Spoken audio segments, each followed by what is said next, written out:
В Якутск приехал солист флейты оркестра Мариинского театра Денис Лупачев в рамках проведения мастер-класса фонда Юрия Башмета в стенах Высшей школы музыки. Во время пребывания флейтиста в столице республики возникла идея организовать концерт, на репетиции которого побывал наш корреспондент Артур Габышев.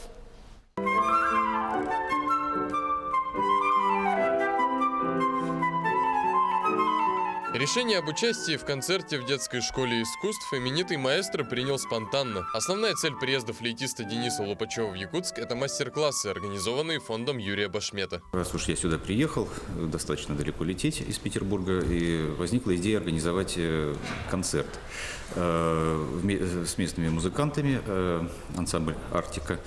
Мы исполним сиюты семинор Иоганна Себастьяна Баха. Программа мероприятия не ограничилась одной флейтой. Вместе с солистом Мариинского театра выступила и солистка симфонического оркестра филармонии Якутии. Нам очень новость о том, что он будет у нас давать концерт и тем более давать мастер-классы нашим ученикам в Высшей школе музыки. Для нас была очень потрясающая и замечательная новость.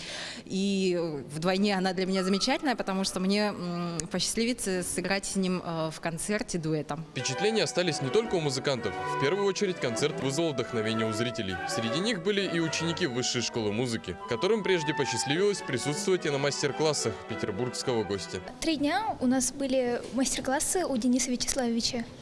Очень прекрасно. Всех послушал, всем помог. И мы очень рады быть здесь, послушать его концерт. Флейта вообще очень романтическое, звучание у нее мне очень нравится. Конечно, привела внучку. Чего ожидаете от этого концерта? Ну, в нашей школе мастер-класс был. Конечно, мы всем коттеджам подошли. Девочки наши учатся на флейте. Думаю, мне понравится концерт. Ну, не каждый день к нам приезжают такие флейтисты такого мирового уровня. Это очень здорово. Просто послушать великолепное виртуозное исполнение. Артур Габышев, Владимир Павлов, Якутск.